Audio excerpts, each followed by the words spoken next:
Владимир Путиндин Кыргызстанга келиши күтүлүүдө. Күзүндө Россия Федерациясынын президенти Владимир Путиндин Кыргызстанга пландалаган сапарынын алдында Кыргыз-Орус региондор аралык конференция өтөт. Бул тууралуу бүгүн 20-июнда экономика жана коммерция министрлигинин тышкы байланыштар бөлүмүнүн башчысы Асель Бегматова брифингде билдирди. Анын айтымында конференция Жалал-Абадта өтөт. Конференциянын негизги темасы өндүрүштүк кооперация болмокчу. Иш-чаранын жүрүшүндө Майлуу суу лампа заводу жана Кыргыз-нефтегаз ишканаларын кыдыруу каралган. Мындан тышкары Кыргыз Республикасы менен Россия Федерациясынын ортосунда 9 мектеп куруу боюнча келишим бар. Конференциянын алкагында билим берүү мекемелеринин биринин пайдаланууна капсула салуу аземи болоору күтүлүүдө. Мындан тышкары Кыргызстан менен Россиянын ортосунда достук паркын ачуу пландалууда, дейт Асель Бегматова. Белгилей кетсек, Кыргызстан менен Россия аталган конференцияны эки өлкөнүн региондорун жакындаштыруу жана кызматташууну өнүктүрүү максатында жыл сайын өткөрүп келет. Россия Кыргызстандын негизги соода өнөктөштөрүнүн бири жана соода көлөмү боюнча Кытайдан кийинки экинчи орунда турат. Бул тууралуу 2023-жылдын 20-июнунда экономика жана коммерция министрлигинин тышкы байланыштар башкармалыгынын башчысы Асель Бегматова Бишкекте өткөн маалымат жыйынында билдирди. 2018-жылдан 2022-жылга чейинки мезгилде Кыргызстан менен Россиянын ортосундагы өз ара соода жүгүртүү 1,7 эсеге өскөн.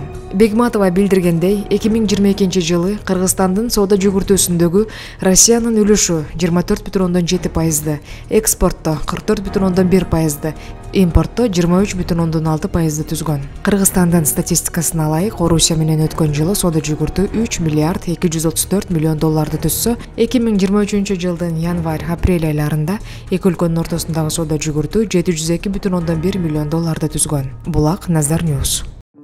Урматтуу Москва шаарындагы мекендештер, эгерде сиз жакын арада Казакстанга чыгып келүүнү ниет кылсаңыз, сизге тажрыйбалуу айдоочу Асылбек мырзаны сунуштайбыз. Биздин Аль Фортуналары кызмат кылат. Унабыз ыңгайлуу жана кенен жолдо кыйналбайсыз. Жолго чыгарда документти чорнойдон текшеребиз. Без пересадка өзүбүз алып кирип чыгабыз. Биздин дарек метро проспект Мира 39А. Биздин байланыш номер +7926 929 1820. Төрөхан Жунусбеков Атамбаевди сотко берген. Соттун чечими чыкты. 2022-жылдын декабрь айында Бишкектин сөөк коюу боюнча тейлөө агенттигинин директору Төрөхан Жунусбеков шаардык кеңештин депутаты Кадырбек Атамбаевди жана Бишкек 24 сайтынын журналисттерин сотко берген. Бишкектин 1-май райондук сотунда соттук териштирүүлөр аяктады. Судья Жылдыз Айдылдаева Төрөхан Жунусбековдун сайтка жана Бишкек шаардык кеңешинин депутаты Кадыр Атамбаевге карата доосун жартылай канааттандырды. Буга чейин Кадырбек Атамбаев аталган агенттиктеги коррупциялык схема тууралуу айткан. Төрөхан Жунусбеков ага карата айтылган сындардын баарын четке каккан. Сот ар бир соттолуучудан басылмадан жана Кадырбек Атамбаевден 30 000 сомдон төлөп берүү чечимин чыгарды. Бишкек 24 сайты соттун бул чечимине каршы жогорку инстанцияга даттанат. Булак Назар Ньюс.